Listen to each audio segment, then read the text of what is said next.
അല്ലെങ്കിൽ ഒരു രാത്രി മതി, അല്ലെങ്കിൽ ഒരു പകല് മതി ഇത് ശബരിമലയിൽ നിന്ന് ചെന്നൈയിലെത്താൻ.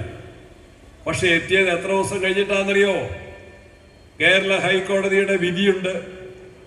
ആ വിധി നിങ്ങൾ വായിച്ചു നോക്കണം. ആ വിധിയിൽ പറഞ്ഞിരിക്കുകയാണ്, ഇത് ശബരിമലയിൽ നിന്നും അഴിച്ചിളക്കി കൊണ്ടുപോയിട്ട് ചെന്നൈയിൽ എത്തിച്ചത് 1 മാസവും 9 ദിവസവും കഴിഞ്ഞിട്ടാണ്. അപ്പൊ ആള് വിചാരിക്കും പദയാത്രയായിട്ടാണ് കൊണ്ടുപോയത്.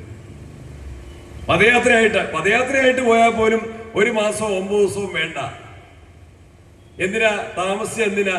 ഇത് ഇളക്കിക്കൊണ്ടുപോയിട്ട് സ്വർണത്തിലുള്ള ഈ സാധനം എവിടെയെങ്കിലും വിൽക്കണം, അതിനുള്ള ആളെ കണ്ടെത്തണം, അല്ലെങ്കിൽ നേരത്തെ ഉറപ്പിച്ചിട്ടുണ്ടാവും വിറ്റ് കാശാക്കണം. അതേപോലെ തന്നെ മടക്കി കൊണ്ടുവരണല്ലോ ഒരു സാധനം.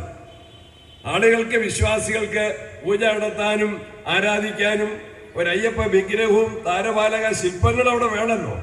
അതിനെന്ത് ചെയ്തു? ചെമ്പിൽ ഒരെണ്ണം ഉണ്ടാക്കി. സ്വർണമാണെന്ന് തോന്നുന്ന ചെമ്പിൽ ഇതേപോലത്തെ ഒരെണ്ണം ഉണ്ടാക്കി. അത് ഉണ്ടാക്കി കിട്ടാനുള്ള 1 മാസം 9 ദിവസവും സൂക്ഷിച്ചുണ്ടാക്കണം. ഇത് വന്നു കഴിഞ്ഞാൽ ഇതിന് സംശയം തോന്നരുതല്ലോ. ഭക്തജനങ്ങൾക്ക് അല്ലെങ്കിൽ ഇതിൽ പങ്കാളികളാകാത്ത ആളുകൾക്ക് ഒരു സംശയം തോന്നാതിരിക്കാൻ ഈ 1 മാസവും 9 ദിവസവും എടുത്ത് ചെമ്പിൽ ഒരു സാധനം ഉണ്ടാക്കി. അവരുടെ വിശ്വാസം എന്താണ്? നമ്മുടെ വിശ്വാസം സ്വർണത്തിന്റെ വിശ്വാസമാണ്. നമ്മുടെ ഈശ്വര വിശ്വാസം, ഐക്യ ജനാധിപത്യ മുന്നണിയുടെ ഈശ്വര വിശ്വാസം സ്വർണത്തിന്റെ ഈശ്വര വിശ്വാസമാണ് എങ്കിൽ മാർക്സിസ്റ്റ് പാർട്ടിയുടെ ഈശ്വര വിശ്വാസം വെറും ചെമ്പാണ്.